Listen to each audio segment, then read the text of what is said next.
Bien, aquí de vuelta con el matutino del país por el Canal 6, el Canal del Sol, por el 644 de la cajita de Amazon para toda la comunidad dominicana radicada en la ciudad de Nueva York y en cualquier otro lugar del mundo. Y también a través de Bebeto TV en el 75 de Altiz y en el 108 de Claro. Recibimos en nuestra primera entrevista para la mañana de hoy, en este lunes, al doctor José Dunker, quien es un destacadísimo médico, psiquiatra y terapeuta familiar, además de escritor, de académico y de otras cualidades más que, por supuesto, no vamos a resaltar, dada la limitación del tiempo. Pero nos da mucho placer que el doctor Dunker nos acompañe en la mañana de hoy y pueda quizás explicarnos desde el punto de vista psiquiátrico lo que está ocurriendo en el ámbito nacional, sobre todo con respecto a la familia, a los valores invertidos y a una serie de cuestiones que de alguna manera a mí me parece que están lacerando efectivamente el comportamiento del dominicano. Hay un trastorno mental que se advierte no solamente con los niveles de agresividad de una gran parte de los dominicanos, sino con otro tipo de actitudes y de mecanismos o valores que están siendo asumidos por esa gente joven que comienza a incidir en la cultura nuestra. Buen día, doctor. Buenos días, gracias por invitarme a su espacio. Miren, en realidad el tema de la salud mental es vital porque en los últimos años el mundo occidental ha logrado combatir, reducir al mínimo la mayoría de las epidemias. Pero no ha pasado lo mismo con la salud mental. O sea, todo lo contrario. Tenemos, especialmente después del COVID, un incremento de los trastornos mentales. Es decir, estamos fracasando en combatir los trastornos mentales. Entonces, es importante tratar de ir a la raíz. Una de mis publicaciones que saldrá ahora en enero es precisamente un libro donde explico el origen de los trastornos mentales, que le voy a resumir. La propuesta, después de mucha investigación, es que hay 3 factores que determinan los trastornos mentales. Un factor se llama vulnerabilidad. Tú naces vulnerable a muchas cosas, pero eso solo no te hace desarrollar ese factor. Sí. El segundo factor es la familia, lo que pasa en la familia.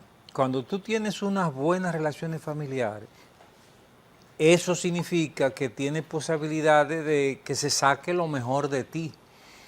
Ahora, cuando tú te crías en una familia sin papá, o con papá y mamá, pero en un conflicto permanente, o padres que no usan las estrategias correctas de crianza, te crean una personalidad más propensa a trastornos mentales, a desviaciones. O sea, la familia es vital y después que tú sales de tu casa, tú entras a la escuela, al barrio, a la influencia de la gran sociedad y entonces ahí se producen lo que podemos llamar el factor desencadenante, estresores, que a un individuo, ya que nace vulnerable y que ha sido afectado por una crianza inadecuada, esos factores disparan trastornos mentales. Entonces, combatir esas cosas es una manera de prevenir el trastorno mental. ¿A qué viene el señalamiento de alguna gente con respecto a los trastornos que se están manifestando después del COVID? ¿A la vacunación? ¿Por qué lo atribuyen? ¿Hay alguna comprobación científica en ese sentido? Sí, hay un dato muy claro y es que cada virus, bueno, hay que explicar que el COVID es una epidemia, es un tipo de epidemia periódica que sufre la humanidad. O sea, toda la historia está llena, conocemos lo que se habla de la epidemia española en el año 2016, por ahí, y es que los virus de la gripe mutan y cada año es un virus que ha cambiado. Por eso uno no queda inmune porque es un nuevo virus. Pero son virus que, como dice la gente, la gripe es un disparate. Pero aparece una mutación que es dañina y eso pasó con el COVID. O sea, hay una explicación natural que no hay necesidad de inventarse toda esa teoría de conspiración que andan por ahí. La vacuna es una experiencia médica clara que se dio ante nosotros. El descubrir la vacuna contra el COVID acabó con la pandemia. O sea, ustedes tienen que recordar que teníamos en el país los hospitales colapsados. En Estados Unidos, en Europa, había un colapso total. Sí. Y todo eso comenzó a desaparecer después de la vacuna. Sí. O sea, alguna gente se quiere cerrar a esos hechos claros, pero está muy claro que la vacuna fue un remedio apropiado contra el COVID. Ahora, este virus en particular tenía una selectividad para afectar el sistema inmune del organismo, y eso tiene que ver con algunos trastornos mentales como la depresión y la ansiedad. Sí. O sea, depresión y ansiedad se ha incrementado en el mundo después del COVID. Y es porque el COVID tiene un efecto sobre el sistema inmune, no voy a entrar en detalles médicos, pero que nos afecta de la misma manera que nos afecta la depresión. Hubo médicos en Estados Unidos que propusieron incluso la posibilidad de tratar el COVID con antidepresivos, porque hay unas sustancias, neurotransmisores, hormonas del organismo que tienen que ver con la depresión y se desencadenan con el COVID. O sea que el COVID dejó como secuela un incremento de ansiedad y depresión. Doctor, mire, todo virus implica el recurrir a una vacuna. Y lo cierto es que a propósito de esta experiencia amarga que hemos vivido con el COVID-19, se ha generado una gran aprensión negativa a la vacuna. ¿Cómo superar esa situación? Sí, pero mira, el dato médico a mí me parece incontrovertible.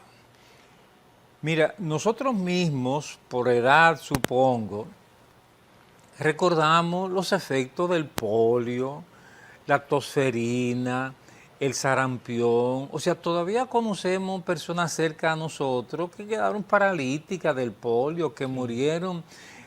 Todas esas enfermedades han sido prácticamente eliminadas por las vacunas. O sea, las vacunas han acabado con las grandes epidemias. No ha sucedido con epidemias como el COVID, por la razón que les expliqué, que se trata de virus que mutan. Entonces no es posible predecir el virus que va a aparecer, pero las vacunas han sido efectivas. Claro, apareció una explicación política y a veces religiosamente sesgada, porque se manejó en términos políticos. O sea, los partidos conservadores del mundo entero hicieron una campaña contra la vacuna. Ustedes recuerdan que Trump se negaba a vacunarse al principio, y lo mismo pasó con Bolsonaro, y lo mismo pasó en Europa.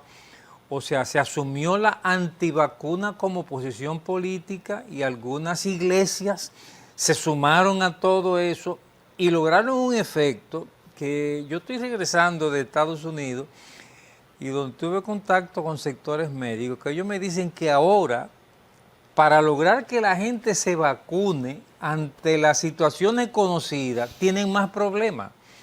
Porque ha quedado en el ambiente como un miedo de que la vacuna puede... No, la vacuna del COVID, los efectos son realmente insignificantes.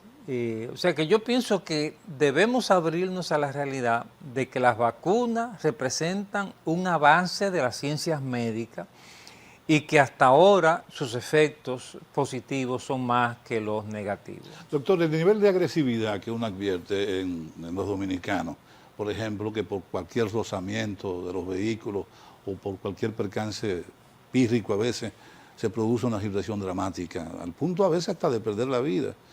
¿No hay un incremento que también se le atribuya después de la pandemia?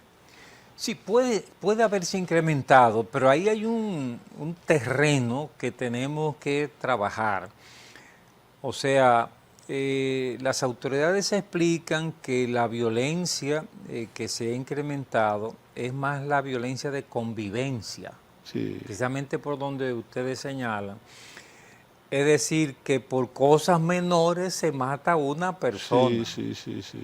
Parece que la violencia no es tanto de los atracos para matar. O sea, siguen habiendo atracos, pero no como se vio en algún momento de matar, porque eran bandas que no respetaban nada.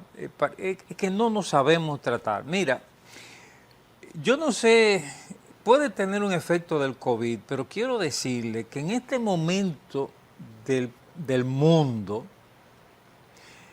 estamos ante una crisis de las relaciones interpersonales. O sea, estamos en un fracaso de la comunicación interpersonal. Es decir, eso está pasando.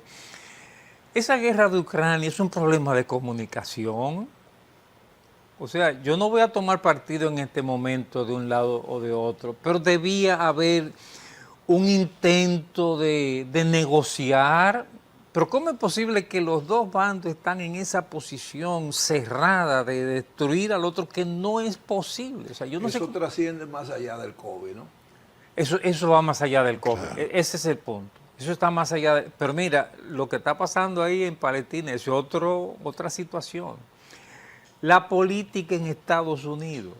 Mira, la manera como se está manejando la política en Estados Unidos en los últimos años es algo nunca visto en la política. Estados Unidos era un modelo, o sea, se respetaban las elecciones. Usted nunca oía hablar de fraude en Estados Unidos, pero todas las últimas elecciones están hablando de fraude. Dicen que ya los norteamericanos en ese orden han terminado Pareciéndose a nosotros.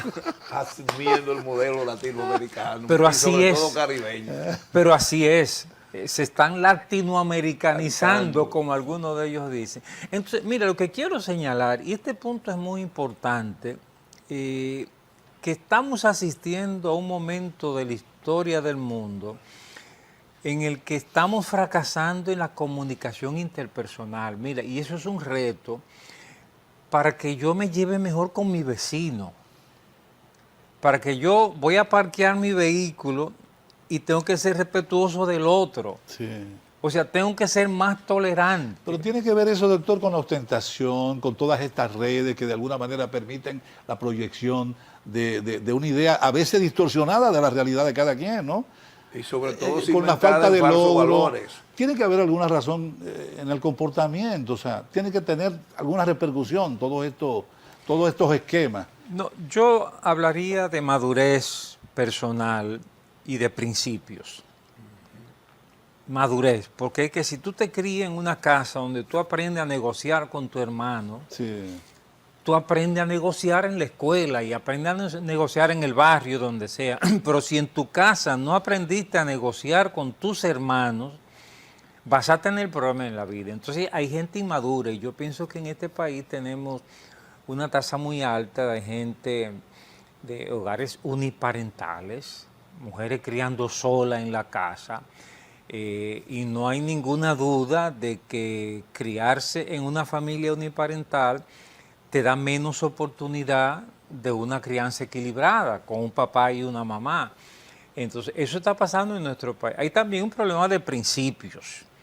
O sea, tu carácter tiene que ver mucho en todo esto, pero también tus principios, porque llega un momento en que tú tienes que decirte, no, espérate, vamos a aguantar, vamos a hablar, vamos a negociar, vamos a conversar con la persona. Doctor, el problema es que justamente esos principios, esos esquemas, esos valores de hoy día están siendo bombardeados por mucha gente y por muchos mecanismos que la misma sociedad de hoy promueve. Sí. Mira, pero lo que tiene toda la razón. Eso está pasando hoy de manera descontrolada, pero solo te estoy diciendo que está pasando en el mundo. Sí. O sea, este es un momento grave en la historia de la humanidad que yo tengo una gran preocupación porque yo no sé cómo va a terminar todo esto. Sí, imagínate. Porque si no negociamos, si no nos sentamos a conversar, el otro camino es la guerra. Sí. Doctor, mire, hace unos días escuchaba a un distinguido político psiquiatra que afirmaba que entre las repercusiones que ha tenido el COVID-19 en las sociedades donde ha tenido su espacio a dominio, está la depresión, Sí. ¿verdad? Ese, si se quiere, esa prisión a que fuimos sometidos, ¿verdad? Generó depresión, endeudamiento. Y entonces hay que mantener como alternativa para superar esto, decía ese distinguido especialista, que mantuviéramos una actitud esperanza. ¿Cómo es posible realmente correlacionar valores de ese tan diferentes, ¿no?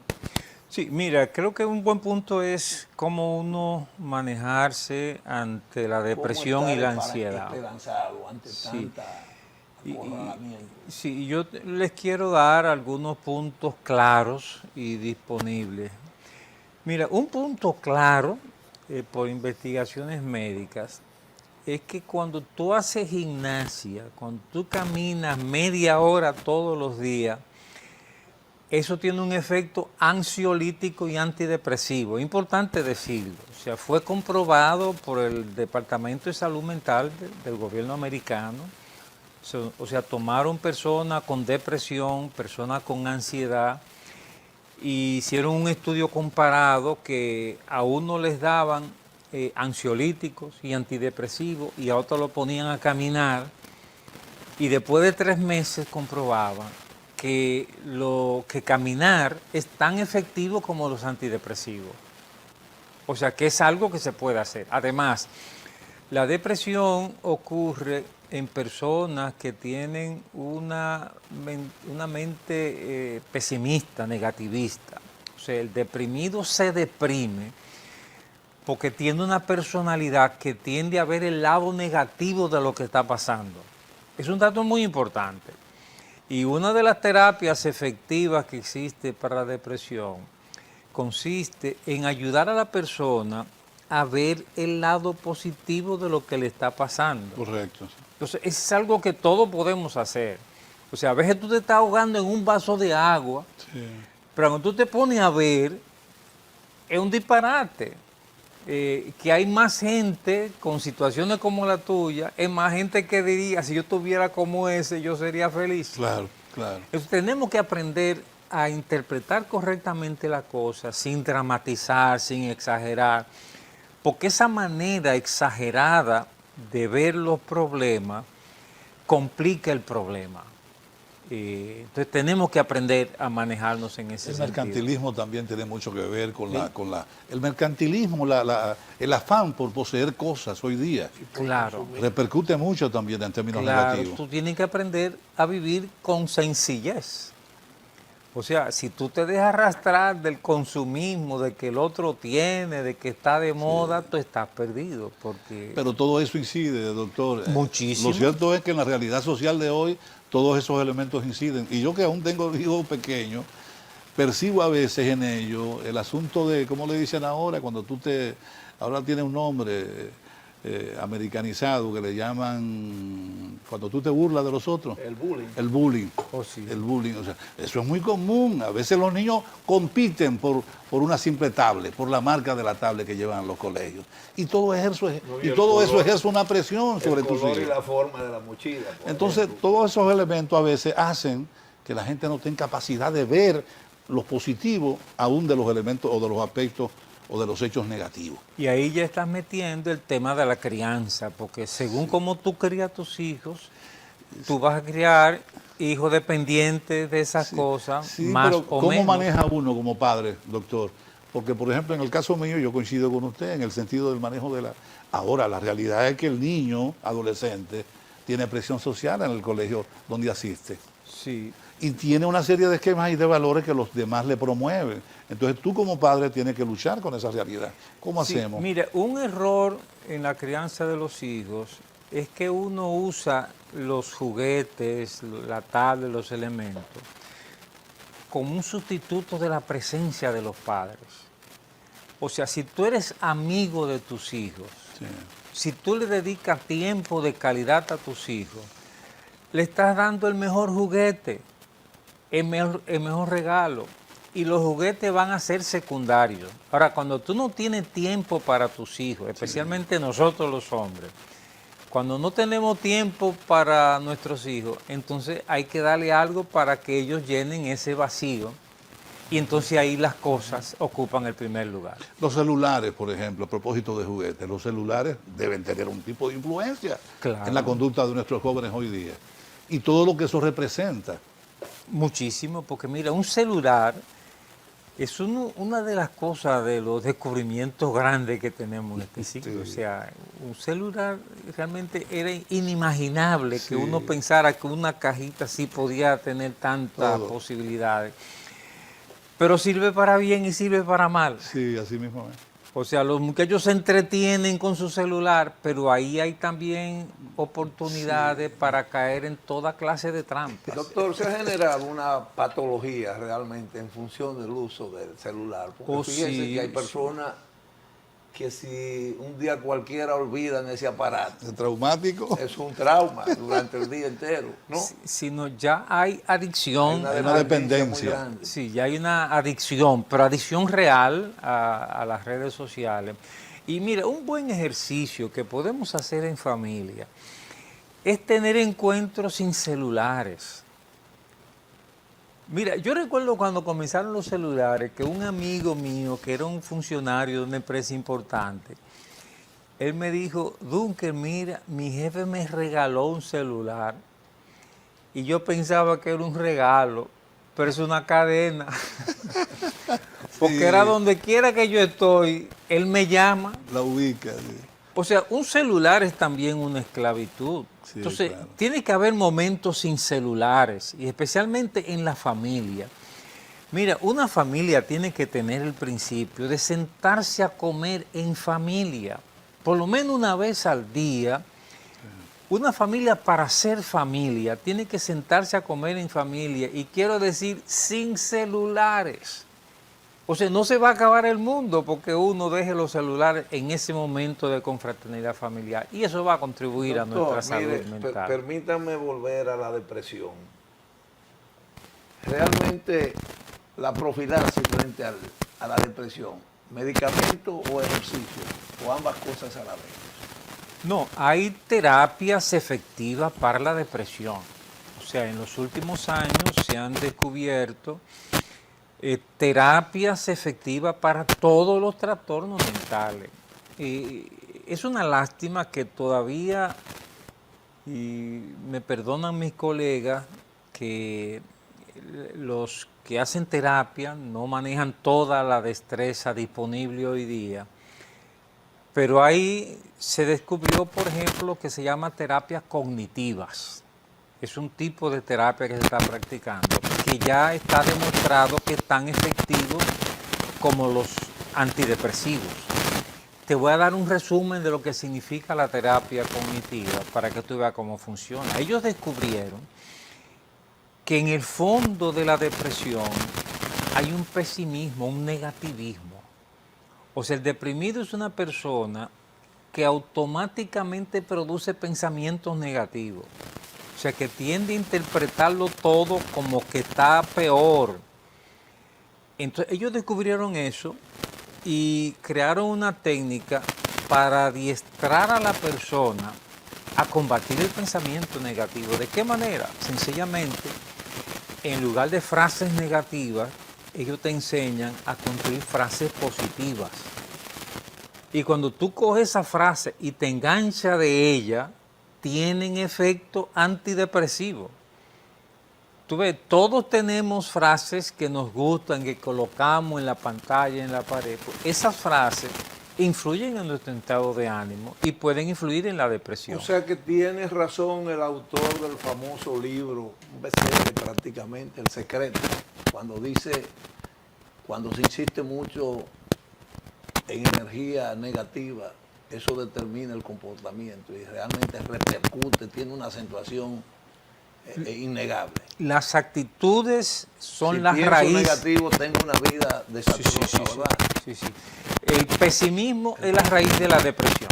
Si hay personas que por la vida que tuvieron en la niñez desarrollaron una personalidad pesimista, negativa, que ven el lado malo de la cosa, que no saben celebrar, no saben disfrutar de lo bueno porque se ahogan en un vaso de agua.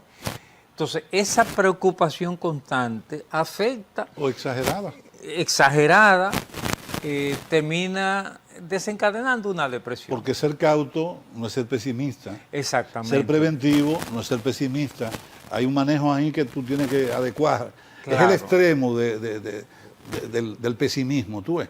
Ahora, cuando tú tomas una decisión importante en torno a tu vida, tú debes ver los pros y los contras. Y cuando tú estás viendo los contras, tú no estás siendo pesimista en extremo, tú estás siendo cauto, cuidadoso. Mira, un tema clave en la salud mental que tiene que ver también con el comportamiento social es trabajar correctamente las relaciones interpersonales. Mira, si ustedes trabajan en el mismo programa y se produce una fricción, hay que sentarse a hablar. Sí. O sea, tú no puedes ir a hablar con el otro de tu compañero y va a llegar un momento en que tú vas a tener que decirle, mira, Francis, perdón, Sí. me equivoqué. Mira, eso es una palabra sanadora. Hay que pedir perdón. Es más, doy este dato médico importante, que en los últimos años se está descubriendo que acumular rencor tiene tanto efecto negativo para la salud como un virus que penetra tu organismo. Acumular rencor. Y por eso la ciencia médica de hoy está auspiciando que sanemos nuestras relaciones interpersonales. O sea, cuando tú sanas tus relaciones con tu mundo cercano, con tu familia, con tu pareja, mire, el matrimonio es una fuente de salud o de enfermedad. Sí. O sea, si tú aprendes a tener una relación cordial con tu pareja y con tus hijos, te sacaste el premio mayor. Porque eso va a incidir en tu salud personal. Por supuesto, doctor, nada de eso tiene que ver con que no haya diferencia en un momento determinado. Claro. Usted celebra 50 y pico de años, 50 años de relación matrimonial. Claro. Usted puede ser un buen terapeuta familiar desde el punto de vista de que ha sido exitoso maritalmente hablando. Pero sobre todo con el ejemplo, porque aquí Precisamente. hay mucha gente también en el área de la psicología, de la psiquiatría, que viven con un discurso preciosísimo, pero su realidad es otra. Es otra muy diferente. Mira, te puedo resumir, porque eso es un tema para venir a hacer un Sí, programa, aparte. el matrimonio, matrimoniología. Pero te puedo resumir 2 o 3 puntos clave por la que Fiordalice y yo celebramos en diciembre 50 años de casado. Y lo hicimos, bueno, la primera celebración, porque ahora vamos a hacer otras celebraciones.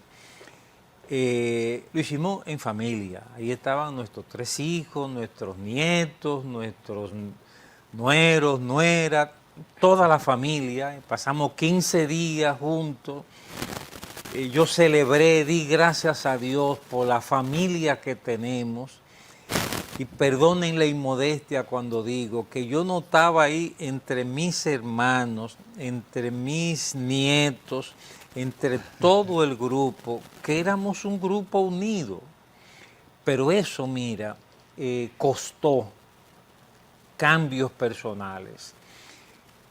Un cambio importante fue que yo tuve que trabajar la relación con mi mamá. Oigan bien, es un tema para otro día, porque si tú tienes trauma que tú arrastras de tu familia de origen, eso te marca en el matrimonio. Yo tuve que trabajar la relación con mi mujer. Yo tuve que corregir actitudes de mi carácter. Yo tuve que trabajar la relación con mis hijos. Y no solamente yo ponerles reglas, sino yo a veces reconocer que tengo que cambiar, ajustarme y hacer lo correcto. Por eso tengo algunos libros que he escrito sobre esto, 2 libros especialmente, que me permito recomendar, porque son el resumen de todo este aprendizaje. Mire, cuando yo crié a mis hijos, criándolos, me di cuenta que no sabía criar. Oye bien, en la escuela de medicina no te enseñan a criar los hijos. En la carrera de psiquiatría no te enseñan a criar los hijos. Se aprende Entonces, el ejercicio. yo aprendí sobre la marcha, pero aprendí. Entonces hay 2 libros que me permito recomendar Uno es Cómo criar bien. Es un libro sencillo, uno de mis libros más vendidos. Cómo criar bien. Y el otro es Mejor que cuando novio, para el matrimonio. Ambos se encuentran en Amazon y en mi oficina, en la Plaza Metropolitana, Kennedy, con Ortega y Gasset. Ahí está IMAFA. Doctor, yo le oigo que usted remacha muy bien el yo. Yo tuve que cambiar, yo tuve que entender. Pero también vámonos al otro lindero del matrimonio, la mujer. Porque de nada vale ese esfuerzo y esa autocorrección. Ahí está, ese es el libro. Como eso que la fotografía afuera, ese es mi hijo con su esposa, ahí están los 2 nietos. Lo puse de adorno. Ya yo me estoy acercando, y perdónenme la osadía. A los 50. A los 50 también, yo tengo 43. Sí. No, mira, está metiendo un tema, todos estos temas son largos, estamos resumiendo. Porque tú estás tocando un tema clave, no es solamente que tú quieres, es que tú tienes una pareja. Al frente. Y el asunto es entre los dos. ¿Y cómo se maneja eso entre los dos? Bueno, ahí hay unas reglas internas que también influyen. Tú tienes que primero saber manejar autocrítica. Pero segundo, tú tienes que saber confrontar a tu pareja. Porque todo lo que viene de allá para acá tampoco es bueno. Y hay cosas intolerables en el matrimonio. Sí. O sea, tu pareja tiene unos hábitos, igual que tú, ambos tienen. Entonces, cuando tú tocas los hábitos malos de tu pareja, tienes que saber cómo manejar eso, pero hay que saber cómo se hace eso. Son dos identidades totalmente diferentes. 2 identidades. Si usted quiere, un día venimos y hablamos de matrimoniología. Con mucho gusto. Matrimoniología, porque eso es muy necesario en el día de hoy. Doctor Runke, siempre se ha dicho, y probablemente se tenga razón, de que quedamos marcados con 31 años de Trujillo.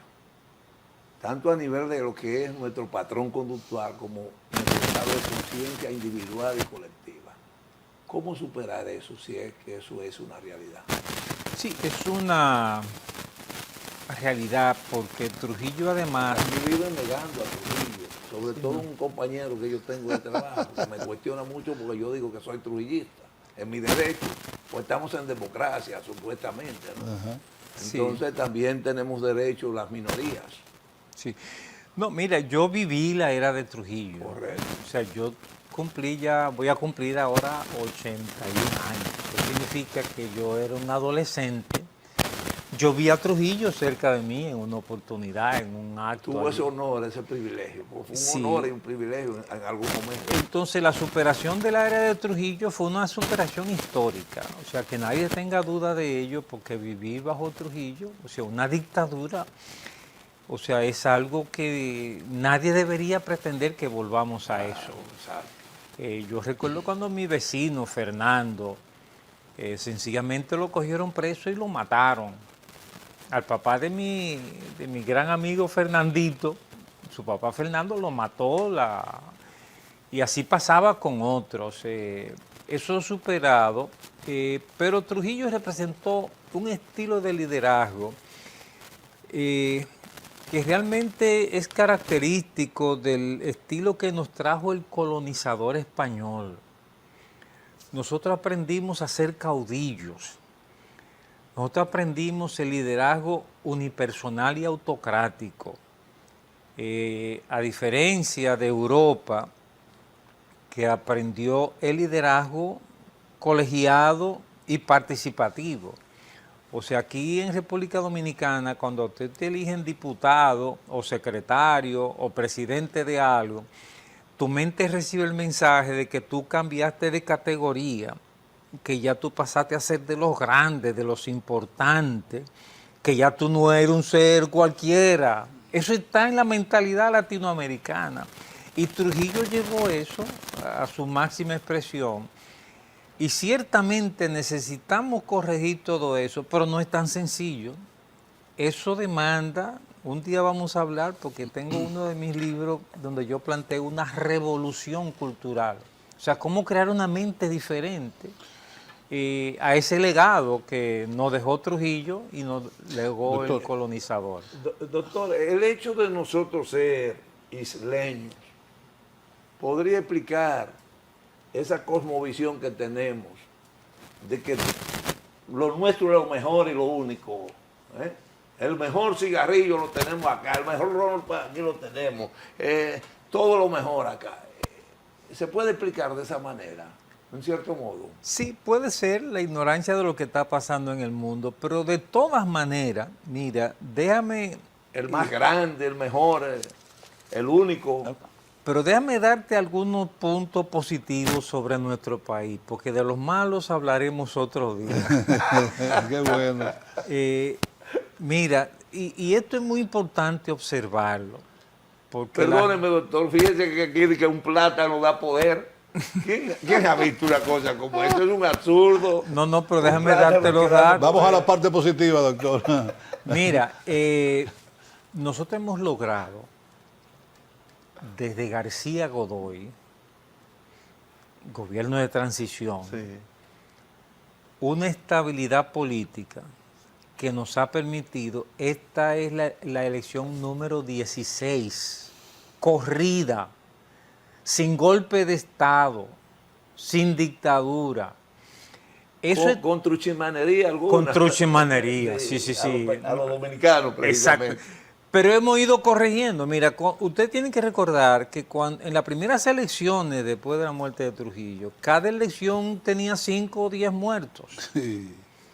O sea, eran elecciones, pero era una situación, esto ha ido mejorando. Mucho. Y en los últimos años hemos visto incluso que se ha transmitido el poder de un partido a otro. Sin problema, sí. Miren, eso, ustedes se ponen a ver, exceptando Europa, ustedes miran el mundo entero y somos un país privilegiado en ese sentido. Y les doy la interpretación de que esa es una de las variables más importantes para explicar nuestro crecimiento económico. O sea, tenemos un crecimiento económico indudable que viene desde los años 60. Eso tiene que ver con la estabilidad política, porque la estabilidad política permite que aquí se pueda venir a hacer turismo, se puede venir a invertir, se puede celebrar un evento internacional, y eso en América Latina hay 3 países comparables con República Dominicana. O sea, todo. Entonces yo quiero decir que eso es algo para celebrar. Otro día vamos a hablar de las cosas que tenemos que corregir, pero... Y también hay que celebrar, miren, que el dominicano es emprendedor. El dominicano es emprendedor. Yo me encuentro con dominicanos que salen del país, mire, y tú los sueltas en cualquier país y terminan abriéndose camino. Así es, así es. O sea, el dominicano es emprendedor, se abre pasos en la vida. Tenemos un tigueraje, tú ves, que no, eso es de la cosa que vamos a hablar otro día, que forma parte de todo nuestro quehacer cotidiano, de la vida política, de los negocios, de todo, que nos hace daño y que necesitamos corregir. Pero de todas maneras, celebremos la democracia que hemos tenido en los últimos 60 años. Doctor, en estos últimos minutos hablemos del doctor José Dunker, escritor, 2 países y una isla. ¿Es la última producción? Sí, suya? es mi última producción, es mi libro número 30. 30 horas. Sí. Y Es un buen averaje, doctor. sí, cada libro es un trabajo de investigación. Un libro me toma por lo menos 5 años de estudio, y si ustedes buscan en la bibliografía ven que hay una información que he leído. En este caso, esto es un tema para otro día, 2 países y una isla. Prométanos que usted va a venir, porque aquí hay cosas interesantes que merecen sí. de la atención de todos. Por ejemplo, el subtítulo a mí me llama poderosamente la atención, de entrada se lo digo. Naciones hermanas separadas por el colonizador. Pero además, usted menciona una serie de mitos que requiere de una profundización. No, y unos aquello datos, de que no somos países diferentes. No, y Haití, un dato, República Dominicana. Pero te voy a dar un dato que yo recojo ahí para que un día lo analicemos. Miren, hay datos sobre la riqueza minera en la frontera, que algunos informes reportan que es una de las vetas mineras más grandes del mundo. Isidoro Santana, en el pasado gobierno, él da un informe donde él señala que la riqueza minera en la frontera entre Haití y República Dominicana es una de las vetas mineras más grandes del mundo. Ahí hay de todo. Ahí hay metales, tierras raras, se habla de petróleo, oro, hay minas de oro. Entonces yo pienso que es importante que tomemos en cuenta ese factor, porque esas minas las deberíamos explotar nosotros para beneficio del pueblo dominicano y no que vengan de afuera a llevarse todo y a dejarnos nosotros un hoyo vacío y contaminado. Pero hacer eso sobre la base de entender, de interiorizar muy a fondo de que la frontera es dominico-haitiana.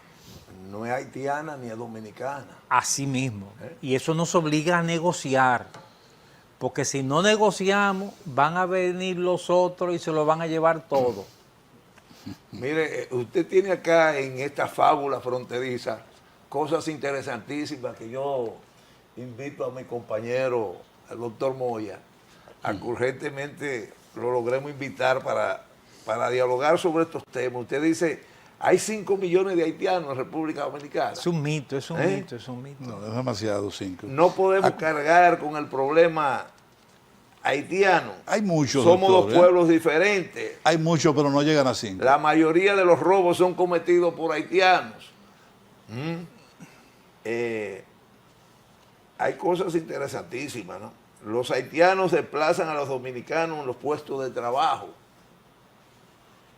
Todos esos son temas para analizar. Y ahí yo hago una cronología de la historia de esta isla, desde los taínos. Mire esto, profesor, mire. Nadie ha ayudado más a Haití que República Dominicana. Otro mito. La verdad es que les hemos ayudado, pero cuando se produjo el ciclón de San Zenón, las primeras ayudas llegaron de Haití. Pero aquí no hubiese existido la denominada, entre comillas, independencia nacional sin la participación de haitianos. Bueno, y la revolución de abril, el haitiano tuvo una participación también extraordinaria. La no guerra de restauración. la guerra de restauración fue con apoyo. Claro, hay errores, tú ves, del pasado, pero tenemos que prepararnos para construir un nuevo presente. O sea, tú no puedes vivir todo el tiempo en guerra con tu vecino. Tienes que negociar, sentarte, hablar y ver dónde están los puntos, aclaremos, negociemos. De lo contrario, el mundo entero va a terminar en una guerra mundial que va a acabar con la humanidad. Profesor, mire, sabemos que tenemos el tiempo encima, pero yo quisiera aprovechar particularmente su presencia acá. Usted es un hombre creyente, ¿verdad? Sí, comprometido con el cristianismo fundamentalmente, ¿verdad? Usted supo que el presidente de la República prometió en campaña para los hermanos evangélicos la realización, la formalización de un concordato, de manera tal que se le dé por parte del Estado un tratamiento igualitario a los evangélicos y a los católicos. Ese concepto realmente es posible aplicarlo en la Iglesia evangélica, eso de concordato. Bueno, te voy a decir que ya hay sectores en la Iglesia Católica que piensan que el concordato debe actualizarse. O sea, el concordato es una figura del pasado. Claro. Y yo no creo que la salida es buscar un concordato para la Iglesia evangélica, sino actualizar las relaciones con las iglesias en general. Y a la larga, lo que va a definir el asunto, la acción del Estado, es la proporción del país que profese una iglesia, una religión. Habría que modificar la Constitución de la República. Sí, yo pienso que... Pero si la mayoría del país profesa la religión católica, es natural que el presidente vaya a un Te Deum y todo eso, porque eso es. Pero si llega un momento en que no es así, entonces nos tenemos que adecuar a ese nuevo Doctor, momento. muchas gracias por su comparecencia en el programa en el día de hoy. Doctor José Dunker, médico, psiquiatra, escritor, académico. Hay mucha tela por donde cortar todavía. Habrá que invitar más frecuentemente al doctor, ¿verdad?, para que nos ilustre y nos ayude a seguir comprendiendo todos estos asuntos. Y Hacemos muchas felicidades por sus 50 años. Gracias, muchas y por gracias. sus 81. Eso no es paja de coco, ¿no? No. Como se dice en buen Esos dos dominicano. titanes, ¿no? 50 años y Somos 42. héroes y heroínas. Bueno, gracias al doctor José Dunker por habernos acompañado en la mañana de hoy. Hacemos una brevísima pausa y bajamos con nuestro siguiente invitado.